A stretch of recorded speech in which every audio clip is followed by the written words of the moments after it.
Heavenly King, Comforter, Spirit of Truth, present in all place and filling all things, come and dwell in us, cleanse of every stain, and save our souls, O gracious Lord. Okay, before we begin on our discussion of obedience, it would be very, very prudent for us to take any final questions from the previous steps of detachment and exile.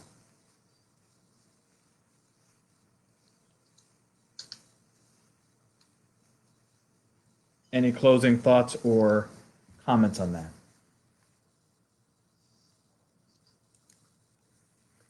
The reason why I ask that is because the various things that we see begin to be discussed in the steps of obedience is that unless you have committed yourself to exile and detachment, then you really can't even begin the step on obedience. This is truly a moment where it is very sequential, because in order for you to be obedient, you have to divest yourself of certain attachments. Now, I'll begin and I'll end with this question, same as last week, is how, in a broad sense, can this chapter be realized in a non-monastic setting? Because if you read on the surface, many of the things here, it is speaking very much to the monastic struggle and the absolute obedience of a monk to his spiritual father.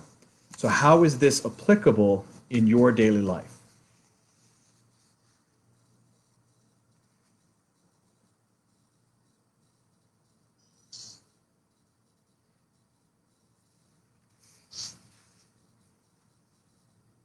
Well, the parts I read makes you realize that you should constantly, I think our nature is such that we want to justify ourselves if we feel like we've been wronged. Mm-hmm. And the impression I got from the reading is you're supposed to welcome that, which is a little hard. So I guess it's more like you shouldn't get overboard trying to justify yourself. There is definitely that. You are supposedly trying to achieve meekness. And we'll get into that because it's one of my favorite sections when it's talking about going into battle and the armor of the iron breastplate of meekness. And you'll have heard me discuss meekness a number of times before about what it actually means. But what you're basically seeing, Mom, is that what the monks are trying to achieve is dispassion. And the only way that that can be achieved is through struggle. You do not get fruits from not doing anything. You're not going to be able to suddenly run a marathon if you've never gotten up at 5 o'clock in the morning to practice running. You're not going to be able to conquer your spirit and your arrogance if you've never had your pride pricked. And so, yes, that is very, very difficult. And one of the things you'll have noticed within the reading was that there were also many times where some of the monks would purposely lie about certain sins in order to get more put upon them. Yeah, that was like, it's reading it and you're thinking like, they're welcoming that and want it. And it's like you said, it just, and I read the part where like some of them went and confessed the sins of the other monk so they would be punished. Correct. And I just didn't understand that. So what is it that this chapter is trying to instill? Because obviously there are certain elements that are not applicable to a layperson because, although you are going to have spiritual fathers, you are not supposed to be slave in the same way as a monk is slave.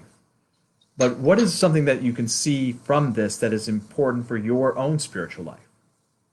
That we should, our Father confessed it, we should unburden our sins to our priest in order to get closer to God. Okay. Is what I got from it. Okay. And how important that was. Dr. Tobias? There's a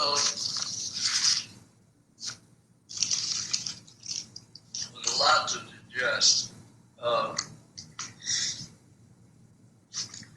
I was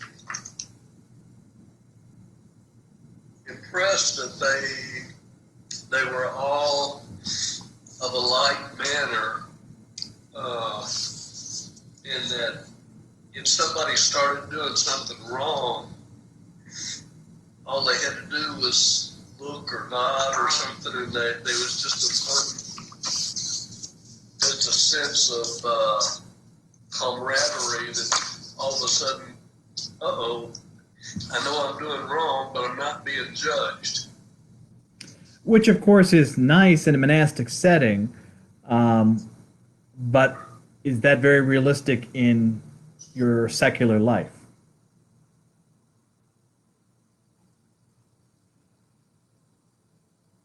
I guess you should be forgiving others, but unfortunately, you're always judged by others. Mm-hmm. I guess. It would be nice if we were in the world and if we were falling out of line, if someone would just give you a look and suddenly you would recognize, oh, wait a minute, I'm out of line. Or to see someone say, do their cross and leave the room and realize, you know what, I was out of line. And to do it in a way that's not judgmental. But that's sadly not something that we experience, and kind of like some. That's what I think, Father. That's really difficult because most people, I mean, we tend to be judgmental. We shouldn't be that way, but we do tend, that way, a lot. We judge people in church. We judge people, we just like, and I've seen now, I try not to do this, but a lot of people, like I have witnessed, like people taking communion. I had this one lady tell me, I didn't know what to say to her, but she said, oh, I can't believe all these people have prepared to take communion. That's way too many people taking communion, and things like that. And it was like, and I think she was of the old school where you take communion, after much, much, much preparation, and she may be, and that's a great thing. But, she was, I guess, sort of from reading this, is sort of like, even though she may have done all the preparation, done all the things she should do to prepare for communion, the fact that she was judging others that found it impossible, like how could so many be taking communion, that sort of negated the fact, right, that, it negates the fact that you are, judging the other person, even though you personally are doing everything you're supposed to, but then you're thinking like, oh, that guy's not doing it. How could they possibly be taking communion, this many? Correct. I mean, I'm trying to remember which saintly person they were talking about in the chapter, where a certain man who was very, very arrogant, very, very prideful, and his role for 7 years was just giving a greeting and saying, I'm an epileptic, as people would be entering the monastery and humbling himself and prostrating himself. And that after a number of years, they told him, you can stop that. And he said, no, I don't want to stop that, because he was recognizing the good that it was doing for him. We'll go to Dr. Ed, and then we're going to look at some of our favorite verses, because there are a lot of through lines throughout this chapter that are very, very applicable to your life, and something that we should be seeking in ourselves, because there are a couple of elements in this chapter that are actually hearkening to a couple of chapters further in, because, of course, it's all related, but these are the starting blocks to get us there. So, Dr. Ed, we'll end with you, and then we'll start going by our favorite verses before we get to some more deeper study. Yeah, I was thinking, I had that question in mind as I was reading this, because it was very apparently centered around the monastic life, and I tried to, I saw it as, someone submitting themselves entirely to a spiritual father, and, points 3 and points 5 kind of get to that. Obedience is absolute renunciation of your own life, and then obedience is distrust of oneself and everything. And so rather than a monk, by submitting himself, he doesn't have to question his motivations. He could be doing good, but he could still be stuck in this trap of questioning his actual motives for it. You've got to that point of, you got to that discussion about, am I doing this because I'm a slave? Am I doing this because I'm a mercenary? Am I doing this out of actual love? someone who submits their entire will to a spiritual father doesn't have to concern themselves with those sort of motivations anymore. And so I was thinking about the relationships that we can have in the world that sort of get us to those points. And I was thinking, of course, our spiritual fathers, our confessors, but also our spouses. We can submit our motives to our spouses, and they can say, I know Marina has said to me, I don't trust myself in this. I trust you in this more than I trust myself. Mm-hmm. So it's those sorts of things. Like we have relationships with friends that we feel that way about. So that was kind of how I took it as being applicable to us. As usual, Doctor, you kind of grab the powerful through line in a way that I love, because what you are touching on is the line from verse 3, which is obedience is an abandonment of discernment in a wealth of discernment. In other words, it seems counterintuitive because you're getting rid of your discernment. You're basically saying, I'm not even going to worry about motivations or thoughts or anything that is coming my way. I'm going to leave that to my spiritual father. I'm going to leave that to someone else. And what it is actually doing over the years is giving you hyper discernment.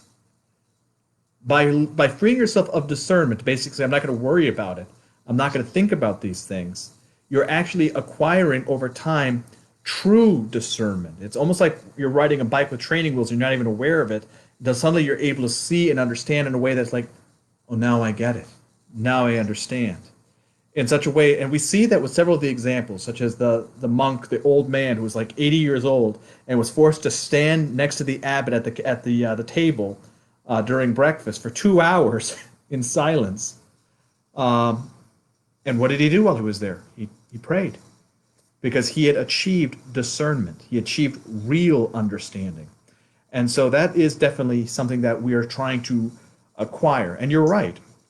We can give our obedience to other people. But one of the things that I think is very, very important, and this is touched on several times throughout here, and we're going to get to everyone's personal favorite spots in a moment, is the absolute necessity of choosing the correct physician. He uses the analogy of talking about the spiritual father as a trainer, like a gym trainer for a prize fighter, or a physician, and says that you would not go to a physician who's sick, who's always sick. You wouldn't go to a fighter that doesn't know how to fight. And likewise, you don't want to go to a priest who's just absolutely riddled with sin.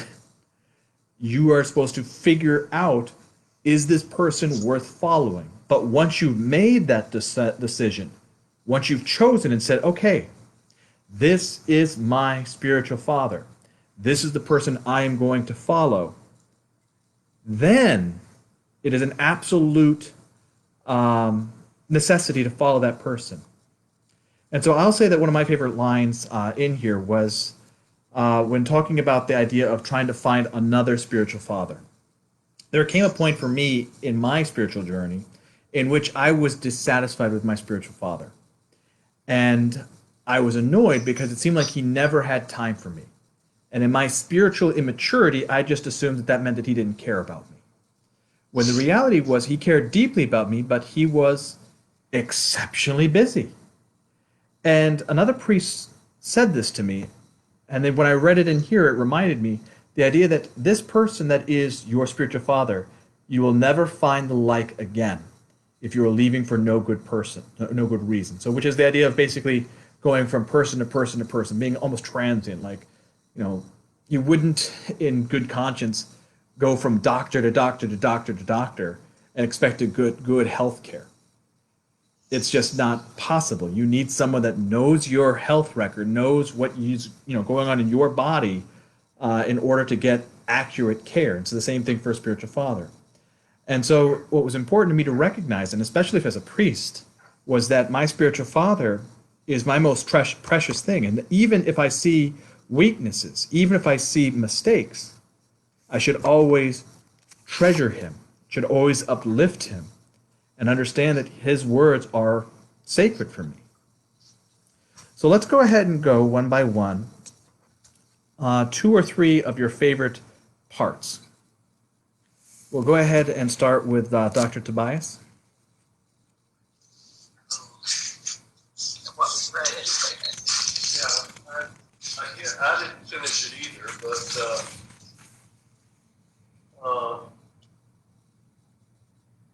one of my favorite things was what Dr. Ed has already said, number 3. Mm-hmm.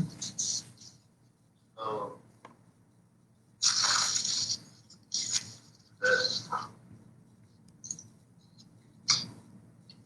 to be obedient, you have to have, like I said, empty yourself and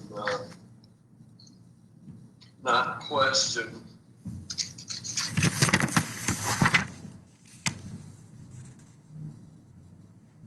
You just do. Mm-hmm.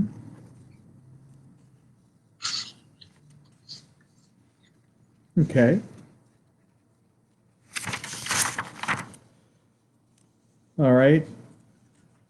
Mrs. Tobias, was there one that you enjoyed? Yeah, I think number 8, where it talks about the fathers have laid down the Psalms as a weapon, and prayer is a wall, honest tears a bath, and obedience to judgment is confession of faith.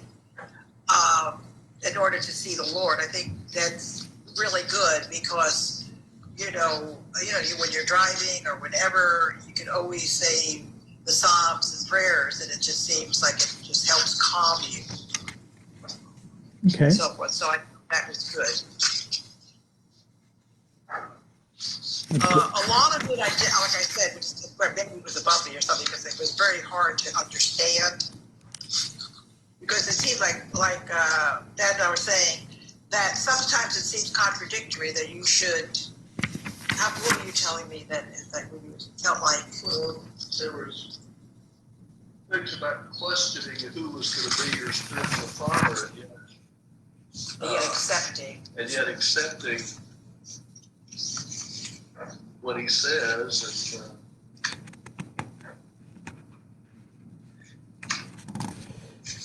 So this is when you're saying, obviously this contradiction is important and it's intentionally done. There's a lot of deception that you're seeing within this chapter. Inasmuch as once you have found a correct spiritual father, then your spiritual father is going to sometimes test you in ways that don't seem to make sense to you. For example, when I was, I'm not going to say I was a novice, but he was treating me like a novice when I went to the monastery of St. John the Theologian in Patmos.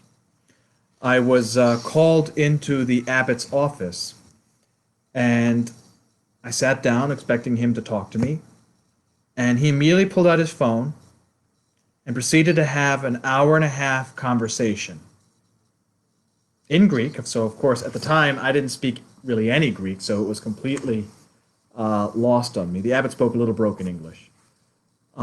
He spoke for an hour and a half. I'm sitting there thinking, what am I doing here?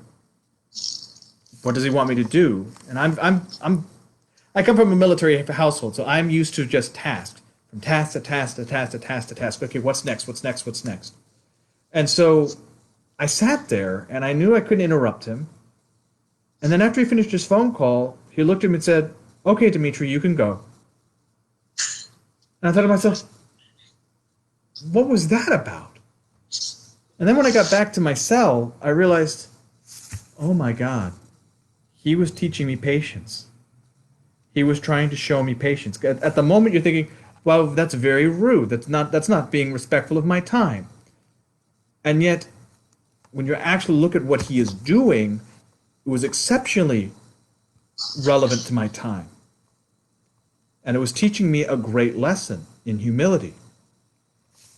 Now, the whole point in this is that once you have chosen your spiritual father, once you've chosen the person that is going to be your spiritual father, then yes, you're going to find that he's going to have faults. He's going to make mistakes. But then you're also going to recognize that some of those mistakes aren't mistakes, and he's doing it on purpose.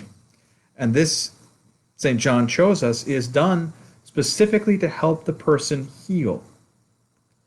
For example, when you're going through physical therapy, it can really hurt to do those exercises. It's painful.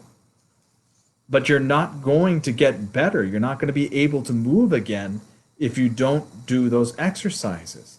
And so there are times where they talk about the spiritual father yelling at the spiritual children, admonishing them, insulting them. And if the person has come with the right mindset, then that person is able to accept it and move forward. And I'm trying to find the chapter where or excuse me, the verse where it's talking about arming yourself in the appropriate manner. So while I'm looking for that, Dr. Ed, if you want to share with us your favorite part. Just generally speaking, I really enjoyed how St. John described the episodes in the monastery and his experiences with all of the monks and the abbot. Mm-hmm. It was almost, I pictured in my mind like an episode of The Office, where you see what happens, and then they have like the interview portion where someone's describing it from their point of view. So he'll describe this episode where this monk has been berated or something by the abbot, and then he talks to the monk, and then the monk gives his perspective. He's like, yes, while I was standing there, I was thinking this, or I was imagining that in the case of that baker, he was imagining that the flames were the fires of hell, essentially. So it was kind of, that was exactly how I was picturing it. It was kind of funny in my mind how like you could see all these terrible things happening to these monks, and then they would sit down and get their perspective of it. And that's what's amazing, is that for the layperson, for us looking in on it, we go like, what is going on? I couldn't do that. What's going on? And yet you see them smiling, happy. It even talks in an earlier place how it seems like, when you look at old men in the world, you'd say, oh, they look like they're doddering. And they're not doddering. They're actually happy and understanding, and they've achieved something.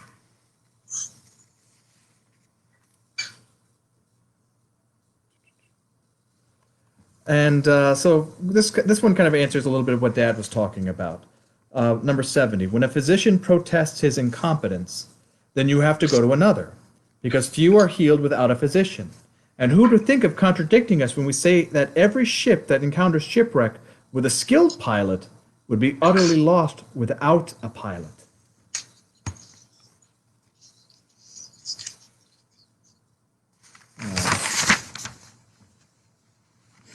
Let's talk a little bit about the snares that encounter the monks.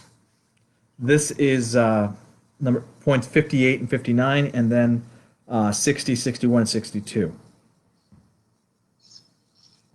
Dr. Tobias and Mrs. Tobias, were you able to get to those points?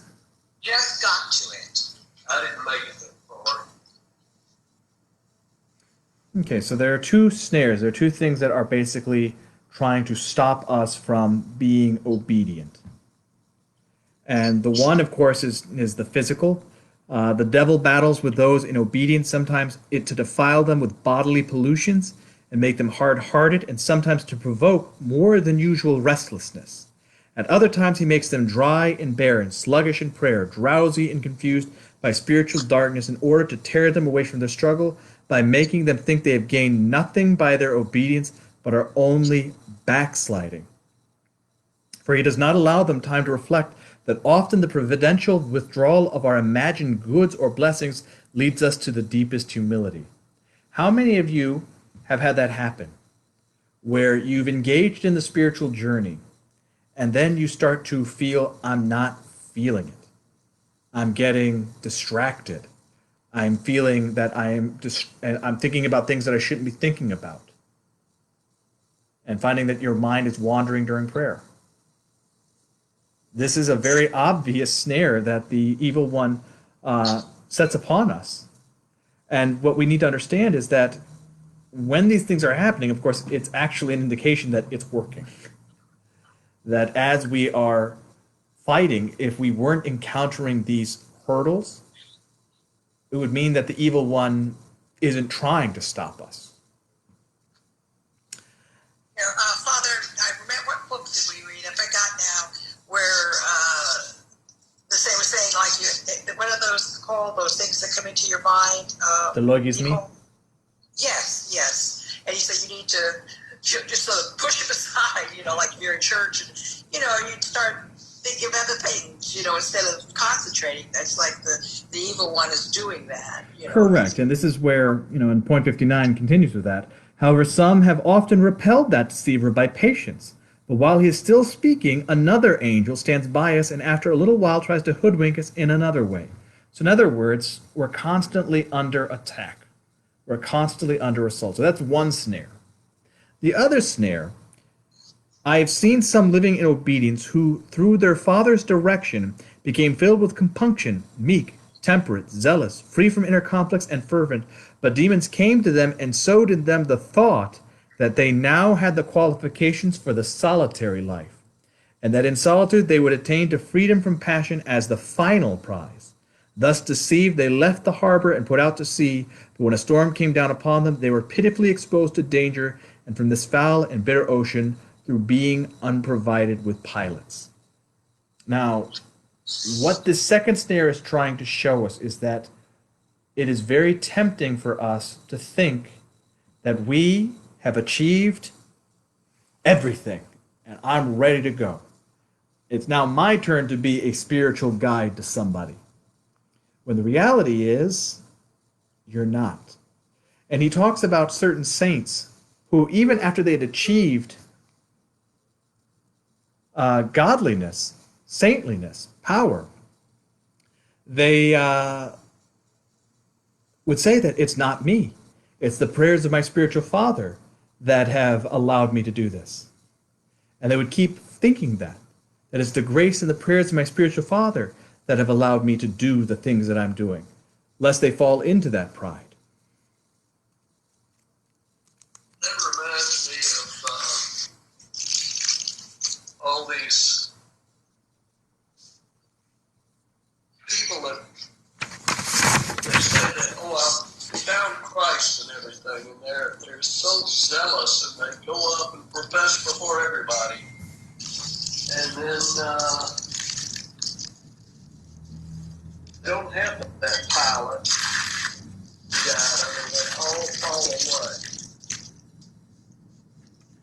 And that's ultimately what John says of the latter. He says that for those that try to find it on their own, they get led into the delusion of self, that through my hard work I have achieved this, as opposed to the humility of saying it was not me at all. Now, go ahead. I was just going to say that one of the passages talked about, like, you have to make sure that you're not at sea thinking you're in the harbor, or that the captain is not the sailor you're following instead of the captain. And I thought that was really, prophetic in understanding that you have to watch who you're following. Correct. And where you are. And that's where I think, and this is one of the little pericopes that Dr. Ed was talking about, I think are worth looking at, where we look at what it's like to have a bad spiritual father but a good spiritual son. And that is in the story of Saint Acacius. So I'm going to read the whole portion of it because I think it is very, very salient. This is 110. I will not be silent about something which it is not right to leave in silence, lest I should inhumanly keep to myself what ought to be made known. The famous John the Sabaeite told me things worth hearing, and that he was detached and above all falsehood, and free from words and deeds. Evil, you know from your own experience, Holy Father, the man told me. In my monastery in Asia, for that is where the good man came from, there was a certain elder who was extremely careless and undisciplined. I say this without passing judgment on him, but simply to state the truth. He obtained, I do not know how, a disciple, a youth called Acacius, a simple-hearted but prudent in thought, and he endured so much from this elder that to many people it will perhaps seem incredible. For the elder tormented him daily, not only with insults and indignities, but even with blows. But his patience was not more senseless endurance. And so, seeing him daily in wretched plight, like the lowest slave, I would ask him when I met him, "What is the matter, Brother Cassius? How are you today?" And he would at once show me a black eye, or scarred neck or head. But knowing that he was a worker, I would say to him, well done, endure and it will be good for you. Having done 9 years with this pitiless elder, he departed to the Lord. 5 days after his burial in the cemetery of the fathers, Acacius' master went to a certain elder living there and said to him, Father, brother Acacius is dead. As soon as the elder heard this, he said, Believe me, elder, I do not believe it. The other replied, Come and see. The elder at once rose and went to the cemetery with the master of the blessed ascetic, and he called as to a living person to him who was truly alive in his falling asleep, and said, Are you dead, brother Cassius? And the good doer of obedience, showing his obedience even after his death, replied to the great elder, How is it possible, father, for a man who is a doer of obedience to die? Then the elder who had been Acacius' master became terrified and fell on his face in tears. Afterward, he asked the abbot of the laver for a cell near the tomb, and lived in it devoutly, always saying to the fathers, I have committed murder. And it seemed to me, Father John, that the one who spoke to the dead man was the great John himself. For that blessed soul told me another story, as it was about someone else, when it was truly about himself, as I was afterwards able to learn and to learn for certain. So what does that tell us? Was this man a good spiritual father? Not even remotely. He essentially murdered that monk. And yet that monk, through his endurance, was sanctified. Like, without question, a saint. So what does this tell us? It tells us that we need to be discerning in who we choose as our spiritual father. But even then, it is our intent that is salvific. That when we are obedient, even when it doesn't seem like it's working, it is salvific. Nevertheless, don't pick a spiritual father that is going to be cruel like this. Find a spiritual father who is going to touch your soul in a way that makes you stronger, helps you. And this is where I wish I could find it. I don't know which point it was, where we were. It was talking about picking up the armor of God, but in each one it was talking about what we're picking up. Well, regardless, there's 2 points of it that are very important. One was that the soldier is not standing with his feet planted, it said. It says that one foot is forward in the action for his brother man, and the other is held back in humility. So if you've ever looked at somebody that's in a fighting position, they don't just stand flat-footed. They've got one foot in front of the other. So one foot is moving forward in action towards good for your brothers, and one foot is held back in humility and self-reproach. And the other elements are very similar to what we see in Ephesians when it's talking about the armor of God. But what's really, really important when we're talking about the breastplate of salvation was that we will achieve meekness. Now, you've heard me say this before. What is the definition of being meek?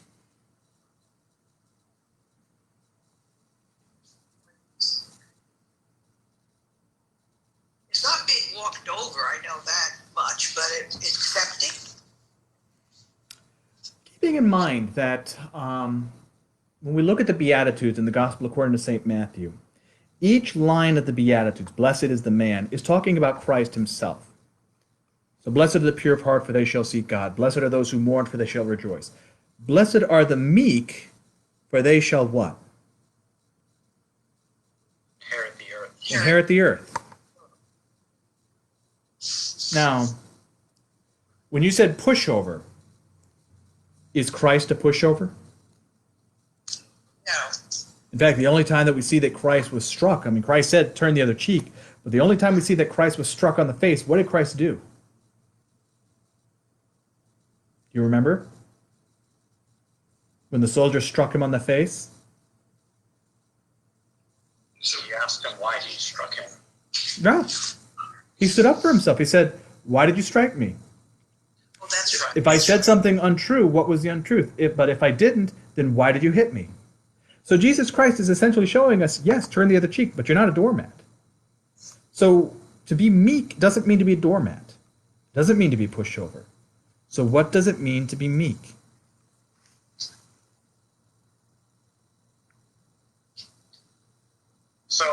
the story that you've told in the past about the monk being commanded to go into the catacombs Mm-hmm. and basically yell at the dead monks, Right. calling them the worst things in the world. And then his spiritual father showed up the next day and said, how did they react when you were basically telling them they were the worst monks ever? And he said, they said nothing.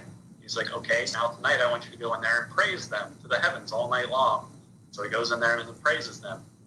Spiritual father comes back and says, how did they react? He says, they didn't react at all. So that's kind of like, it's being unmoved, being unaffected by either praise or punishment or any of that. And that's exactly it. That is the definition of meekness.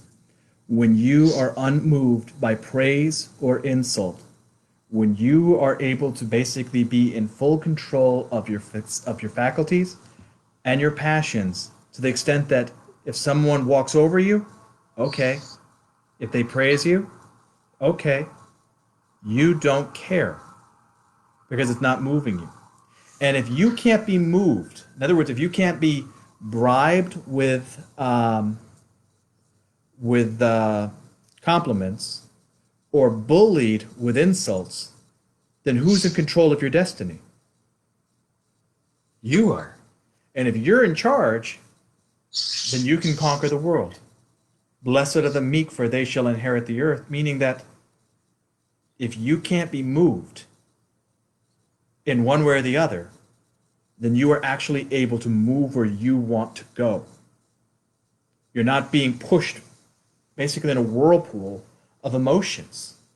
You're able to actually sail where you're trying to get. And so that is why obedience is so important here. And why this is going to lead us to discernment, because this is how we achieve meekness. Because what are we doing? We're taking our egos and we're handing them to someone else. We're saying, I'm going to let him carry my anxieties, my worries. And we see again and again that when they did this, it was absolute freedom. When that robber came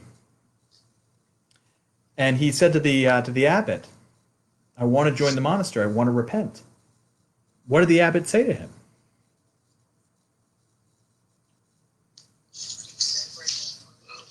Stay and watch us for a week. Yeah, that was first thing. And after that, after he said, okay, yeah, I want to stay. And that was something that he said in another place too, that before you commit yourself, stay and watch. But after a week, he said, okay, are you willing to confess what you did? Yeah, And he says, I'm willing to confess it even in Alexandria. yeah. And the man came in sackcloth, and it was a big spectacle. And the spiritual father had him say everything that he was going to do to his confession, which was, probably the hardest confession that man's probably ever had. But he said it in front of all the brothers, scandalized all of them. I mean, we're talking about horrific things. Bestiality, murder, you name it, the man did it. And why, when St. John asked the abbot, when he said, why did you put on this show? Why did you make such a spectacle of this man's confession? What was the rationale? To relieve him of his sins, to allow him to be forgiven of his sins. Well, there is Nobody that. could question him again. Say that again? Nobody could question him again. Correct. None of that stuff could ever be held over him. And what did they see behind him? This is very spiritually important. Oh, yes. Well, I think the one about saw an angel, was it? Mm-hmm. Where he was crossing off each sin that he confessed, the angel had a tablet and was crossing off the sins as he confessed them. Why is that important? To show that when we go to confession, our sins are not only forgiven, but eliminated for the final judgment. Correct. There is a tradition that basically says that when we're baptized, we get a guardian angel and we get a demon. And this demon, his only task isn't to tempt us, it's just to follow us along with a notebook and write down everything. So that when it is time for our death and judgment day, that demon is then going to be like a lawyer in court, say, well, he did this. And when we confess that, it's almost like basically ripping the page out of that notebook. And when it's judgment day, he said, well, I've got something. And then, well, I had something for this. It's gone. But it wasn't just for that. Confession in and of itself does that. And it wasn't just for the fact that it was going to render any arguments against this man moot, because it's out there. There's nothing that can be done to this man that's not already made known. But what did the abbot know about his monks? That many of them had sins that they had not confessed. And so he was using this man's courage to encourage them to confess their sins. This is a case where we see someone that is a wise spiritual father, that is able to measure out just right. Because remember, with the exception of the story of Acacius, we see that the spiritual father is someone that is able to do these things because the spiritual son has respect and love for his spiritual father. If you don't feel that, if you don't have that level of love and respect, then it is not going to be an easy relationship. Now, again, this is very difficult because obviously we're looking at things that are specific to monastic life. But again, how is this applicable in your life? Obviously, you are not supposed to go into absolute obedience as a layperson. You're not a monk. You're not expected to live that kind of life of abasement.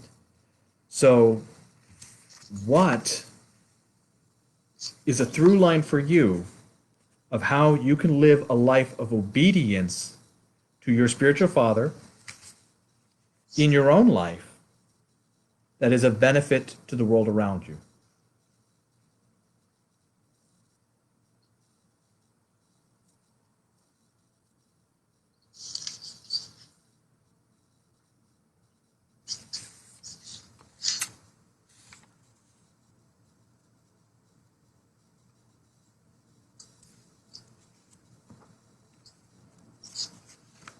All right, so I'll call on people since we're all shy. Mrs. Tobias. Okay, so obedience to, well, I think in our own life, okay, so explain again what we're looking for. We're looking for how we in our own life Correct. can be obedient. Correct. Because I mean, the nature of this obedience is obedience to a spiritual father, to a guide, someone that is going to help you on your path to salvation. So how are you able, without having the absolute obedience within the monastic tradition, also able to achieve salvation through obedience? Well, I would think through prayer and going to church and trying to live a life where it's not judgmental, trying to catch ourselves from doing that. And as humans, we tend to do that a lot. I know I certainly do. And sometimes I catch myself thinking, oh, why am I doing that? Going to confession, these types of things to help us on our way. Is that what you mean? Yes. I mean, obviously confessions are going to help you, but the question of being obedient.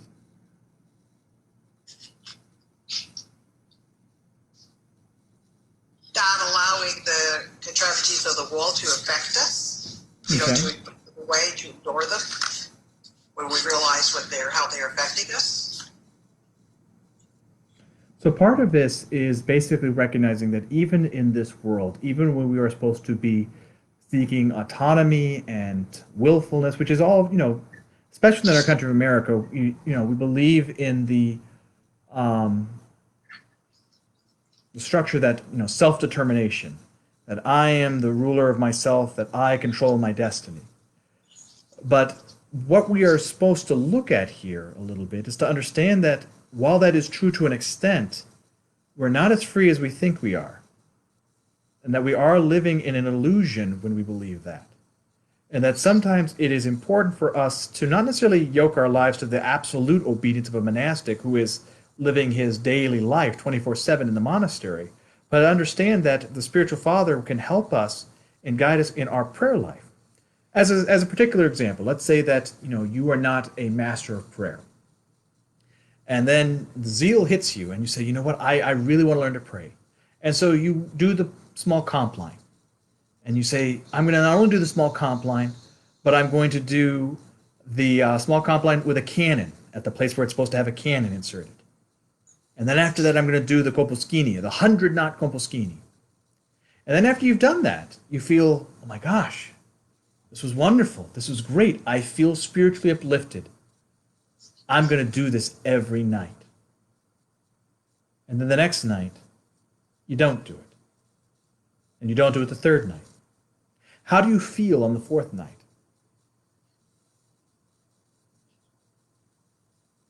Probably depressed that you have fallen short of what you were doing. Correct. This is the deception of the evil one, where he lures us with emotions to think, okay, well, this is what I should be feeling. It's kind of like the same thing for like working out. Like, let's say you work out one day, you feel great, and then you fall off, and then you get depressed again. But the point of this is that instead of trying to self-medicate, instead of trying to go on the journey alone, if you had gone to your spiritual father and said, I want to learn to pray, your spiritual father might have said, okay, let's just start with the evening prayer service. And then after a couple of months, say, okay, let's move you up to the small comp line. And then after a couple of months, say, okay, let's move up to adding a canon every other day. In other words, measured growth. And the same thing with fasting.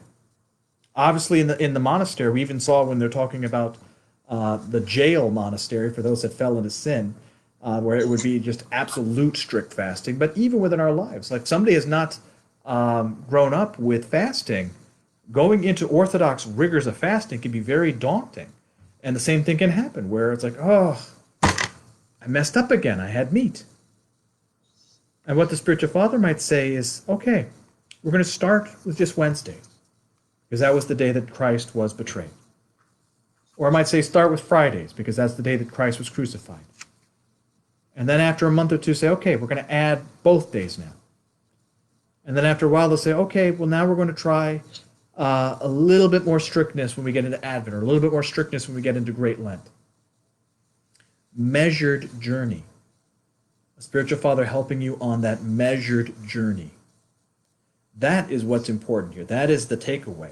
To understand that we need a coach that is helping us become prize fighters for the journey that's ahead of us. And to say, okay, I'm not going to insist on my own way. I'm going to do what my priest has told me to do in these regards. And then have the honesty to come to him and say, that's too easy, or that's too hard. Because once you've chosen, in the same way as the monastic here, once you've chosen your spiritual father, that's why for me as a priest, I don't care if my parishioners use me as their spiritual father as long as they have a spiritual father so that they can grow. Because I've got many parishioners that I know go to other priests. And that's fine, that's good. As long as you've got a coach, as long as you've got somebody that's helping you on the journey, then I'm happy. Because it's not about you as the spiritual father, it's about, is that person getting fed? Is that person being led on the path to salvation? So does that kind of frame it a little bit better? Yes. Okay, so Dr. Tobias, what about you?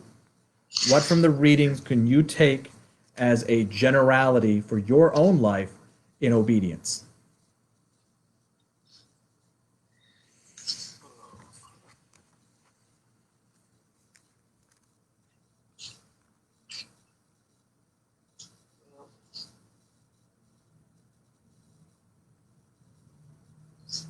Again, it's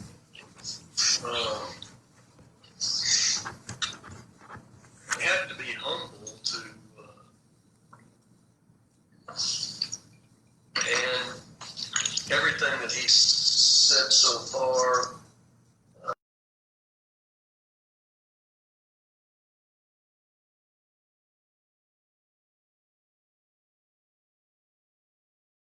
very difficult to do in order to attain the obedience to. Are you staring at number 5, Dad? From obedience comes also humility. As we've already said earlier, from humility comes discernment, as great St. John Cassian has said, with beautiful and sublime philosophy in his chapter on discernment. From discernment comes insight, and from insight comes foresight. And who would not follow this fair way of obedience, seeing such blessings in store for him? It was of this great virtue of obedience that the good psalmist said, Thou hast in thy goodness prepared for the poor, obedient soul, O God, thy presence in his heart. Yes. All right. Well, we'll close once again with Dr. Ed on his takeaway. So you opened tonight, Father, by saying that it was important to that we're building on each of the steps. And that was actually something that was pretty clear to me because, if we look at the steps, the first step is renouncing the world. Mm-hmm. And in a way, the part that sticks with me from that was the reasons why we're leaving the world. So you're not just leaving it for no reason at all. You have a goal in mind, which is to attain the kingdom, or you're repenting of your sins. One of these things is your goal. So in a way, that's sort of the rational justification for all of these things. And then in the second step, you're detaching yourself from the things that are holding you down, or the things that are holding you in place, and the things that are attracting your passions. And then going into exile, once you let those things go in detachment, you realize that you're not even tethered to this place anymore. You're not tethered to this space or this time, that your ultimate home is not here. And then in the fourth step, I keep returning to these 2 points from numbers 3 and number 5.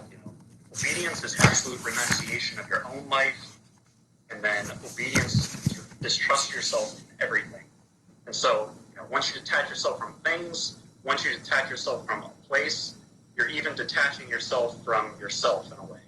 You're detaching yourself from what I ultimately think is the way to think about this for me is you're detaching yourself from a false sense of yourself, from an ego. Mm-hmm. From, as you were talking about before, you have this idea that you're a great spiritual giant now and you're going to pray all of these prayers every day, and you have to leave that idea of yourself behind and actually deal with who you are at the moment and who you can become through the guidance of others. Mm-hmm. So that was kind of the way I oriented this chapter for living in. I love the methodical, because I think that's how St. John of the Ladder composed this, because there is a methodology to it. It's not just happenstance of where he's placing the chapters and why he's placing them. There is a spiritual rationale that is logical, and like you said, each one is rationally moving to the next step of how are we going to achieve that goal. And of course, it's very, very difficult for us to tell ourselves, don't trust yourself. Look to another person to basically be your better angel, whether it's your spouse, as you said, that sometimes Dr. Marina will say, okay, Ed, you're going to guide me on this because I trust you on matters of this. Or someone else that you trust. To basically allow yourself to free yourself of yourself to basically become the better self that you want to be. So I'll say this, maybe this part is too clever, but as I was reading this, the story that came to mind was the prodigal son. Mm-hmm. And when he's in that far-off country, he comes to himself. That's the language that St. Luke uses. Exactly. He came to himself. And so that's what I see as step 1. Then he drops the pods that he's about to eat. He realizes the things that he is about to do, he's attached to, are no good for him. And then once he does that, he's free to realize, I'm in a foreign country. I'm not where I'm supposed to be. And then he leaves the country. He's in exile. And he's willing at that point to go to his father and become a servant. He's renouncing all of his will. He's willing to become a servant to his father. And so, those first 4 steps in that story seemed pretty clear almost. And then what happened? The second he gave his obedience to his father said, put a ring on his hand, return his authority, clothe him, put on the garment of salvation, and put shoes on his feet so that he can now tread the gospel of righteousness. And then kill the fatted calf so that we can rejoice. The restoration of the soul. So there is a method to this. There is a reason for this. There's a reason why we read it carefully, because obviously if we read it inattentively, it can either seem that this is just wacky, that these people are just absolutely abasing themselves for no good reason. But when you look deeper and you understand what is actually happening, you see the journey of salvation and how it is also applicable in your life. So I thank everybody once again for a wonderful, wonderful class. We're going to start, unless I am completely off my gourd, we're going to start step 5 next week on painstaking and true repentance, which constitutes the life of the holy convicts, and about the prison. I will say that there will be elements in this chapter that are going to be extremely niche and not applicable to you, where we're going to talk a little bit about not necessarily self-harm, but elements in this chapter that might be confusing, and we'll look a little bit deeper. Some of these things are very, very specific and are not in any way, shape, or form applicable in a lay setting. So with that, let's go ahead and close with prayer. Heavenly King, Comforter, Spirit of Truth, present in all places and filling all things, come and dwell in us, cleanse every stain, and save our souls, O gracious Lord. Have a blessed and wonderful evening.